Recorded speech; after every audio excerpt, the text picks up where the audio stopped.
Hi, attorneys and law firm business development people. How to grow a legal practice? How to improve your SEO performance? Let's look at some steps that you can take that takes all of this into account, and let me explain a little bit further. So this session is all about improving your SEO performance. A lot of attorneys come to me saying, how can I do this easily without using an outside vendor or contractor, or I'm at a larger firm and they kind of take care of all of this, but I'd like to know a little bit better how I might do this. It's a top question from a lot of attorneys, and we're going to delve into just one aspect of it.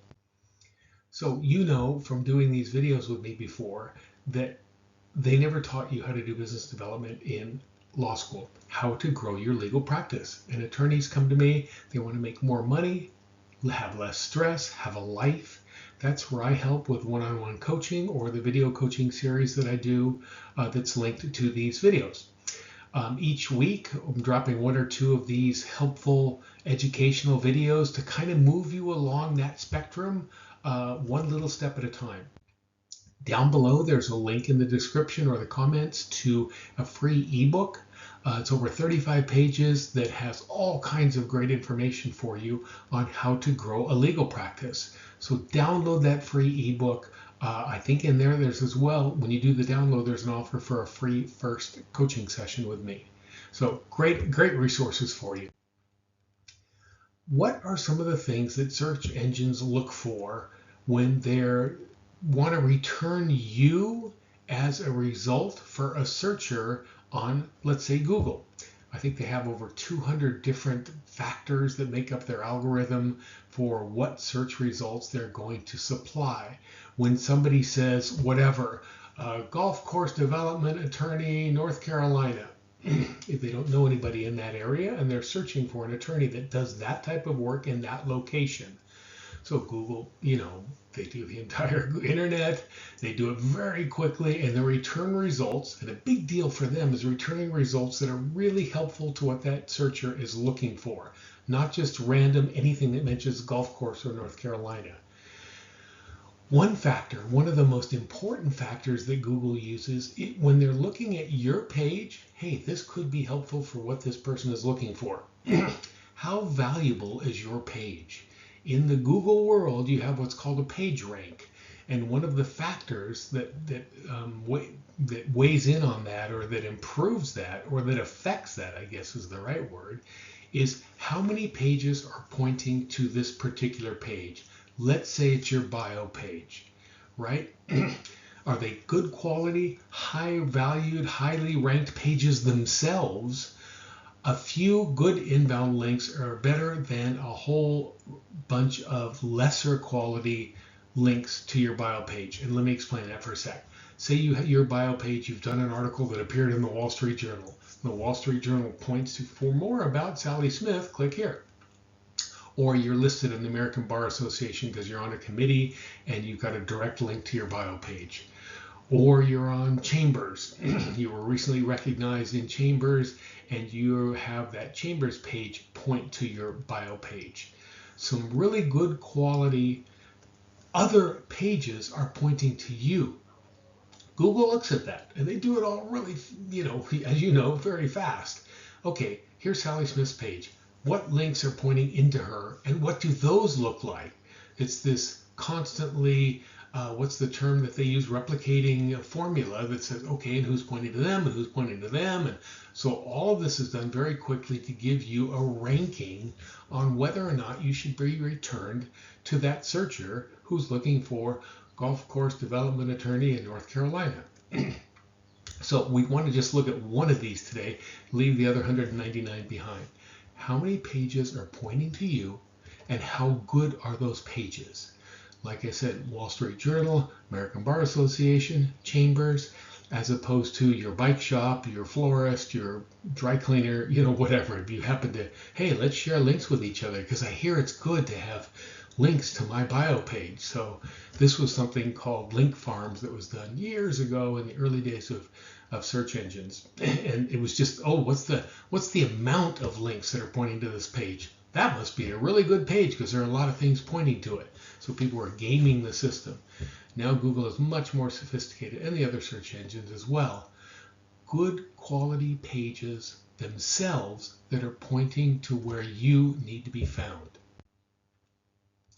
And this matters because when people are not just searching for a golf course development attorney in North Carolina, but when a potential client for you talks to one of your clients or a referral network, somebody you know at the Chamber of Commerce or another firm, another lawyer at another firm that doesn't do this type of work, and they say, hey, check out Sally Smith.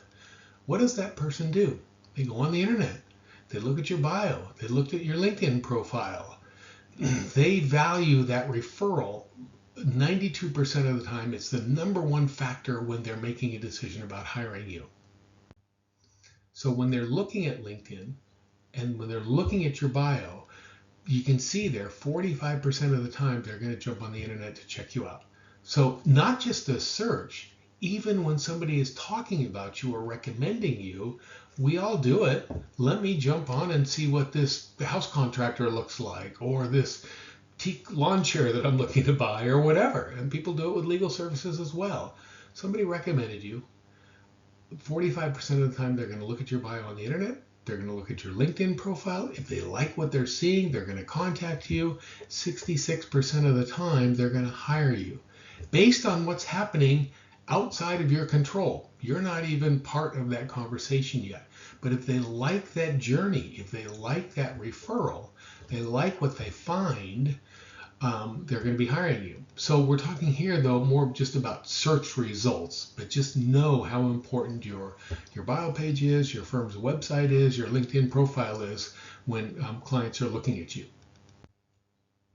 So what you want to do, this one step that you want to do, is get the URL for your bio page or for your law firm. So here I just jumped onto DLI Piper. I grabbed Ian's URL just to show you that's where it sits, right? When you're on your bio page, that's what you see up at the top of your browser. That's called your URL. You can drag over that with your cursor and copy it. And we're going to see just in a moment what you should do with that. So if you're in a larger firm like DLA Piper, this is what Ian's URL looks like. If you have your own firm and you want to have all of this information pointing to your firm page, this is Emma. She's a criminal law attorney in Bozeman, Montana. I just looked it up and quickly grabbed the URL off of her site. She's a solo, so there isn't a separate bio page about her. This is where she wants all the traffic directed to. By the way, just a little aside there, one of the other things Google looks at are the keywords that a searcher is looking for, are they in the name of the URL? So if you look at Emma here, she has criminal defense attorney Bozeman. She's in Bozeman, Montana. This is what she's probably worked with a SEO vendor or a website vendor that knows what they're doing. And they said, hey, Emma, let's call your homepage this, not just eblawoffice.com, but let's put keywords in the name of your homepage. This is going beyond what we're doing right now, but just know how important that is, as opposed to, smithandjones.com/spring newsletter. Well, maybe the spring newsletter can be spring newsletter, EPA announces new rules about wetlands, or something that has keywords in the title of where you're posting pages.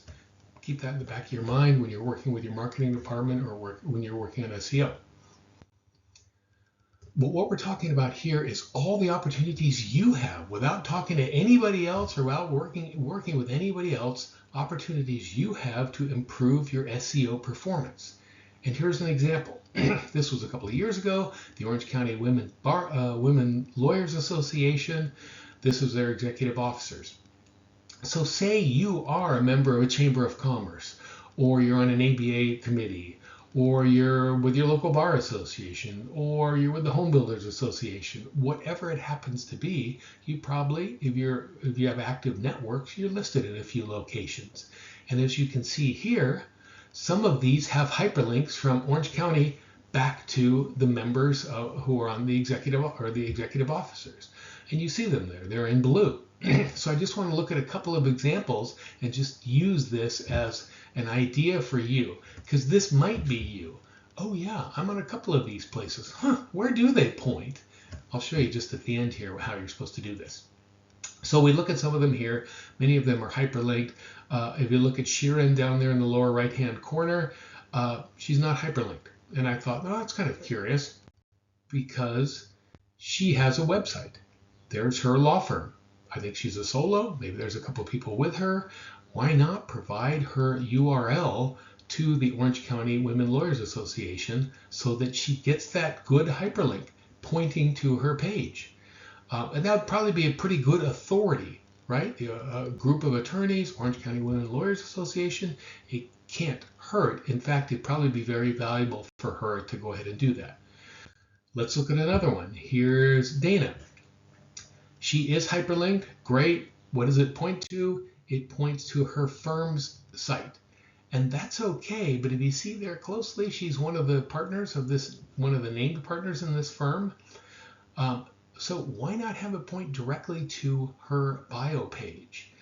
Why have somebody have to go to the site and then find you? I mean, that's fine. There's four partners of this firm, or 4 members of this firm, and she has the Orange County link pointing to the homepage on our website. Let's look at another one. Here's Antoinette. You can see that it's hyperlinked and it points to her LinkedIn profile. Maybe this is a intentional marketing on her part to drive traffic to her LinkedIn profile. Not a bad thing. She has a great LinkedIn profile, so maybe this is very intentional as opposed to a website. This is what she's using as her main presence on the internet. Last one we looked at, here's Jessica down in the lower left-hand corner. I click on Jessica and it takes it directly to her bio page at Kenobi Martins. They're a pretty big firm. So bravo, Jessica, that you have this done. I know some firms say all of your external links should point to the firm's site, like we saw in that one example previously. But I would say secretly, have as much stuff point directly to your bio page as possible. There are hundreds of attorneys here.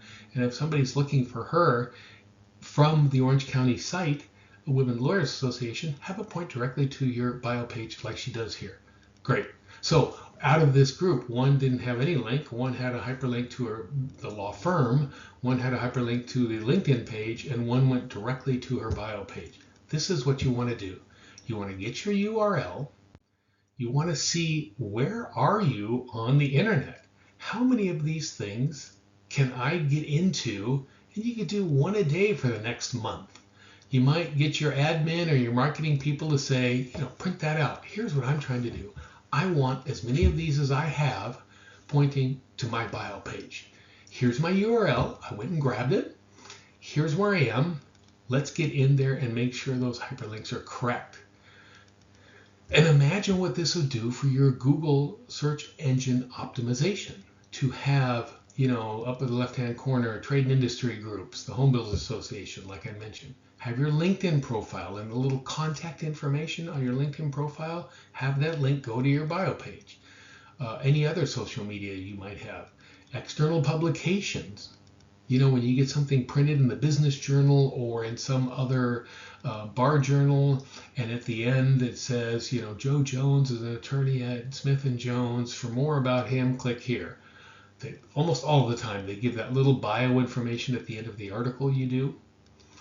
If you're speaking somewhere, if there's the digital app or there's some on the website of the Western Growers Association or the Rocky Mountain Lawyers Association, wherever you're speaking at, while you're getting those set up, make sure you're taking advantage of that search engine optimization by using the correct URL. Lower right hand corner, your alumni association. Gosh, this would be great if you went to Cornell or Columbia or Harvard or something like that to have your alumni page there point to where you are as an attorney. That's a great inbound link, and Google would give that high page rank authority. Working to the lower left there, super lawyers, best lawyers, chambers, any other directories. Every time you're doing this, it's a really simple thing. Once you get it down, you'll realize, wow, I have much better, higher quality pages pointing to my bio page. And you know what? My search engine performance is improving. So this is one small tip to help you with your performance on the internet that you can do. That doesn't require any outside sources to give you a hand. If you want to lean on somebody, go ahead, but it's a pretty straightforward thing to do. This is one of those small steps that you take in growing your law firm. As you do each one of these, you gain more confidence, you increase the activities that you want to do, you have less procrastination, you have greater results, it starts to make a difference in your revenue, and this self-perpetuating cycle of wanting to do small steps to improve and grow your law firm, this is one of them. It may seem like a small one, but tell you it's a pretty easy one to do. Get that ebook down below. It'll really help you out with over 35 pages of free information for you. If you like this video, please like it, subscribe to my channel. I'm dropping new content regularly. Look forward to seeing you next time, and thanks so much for your attention.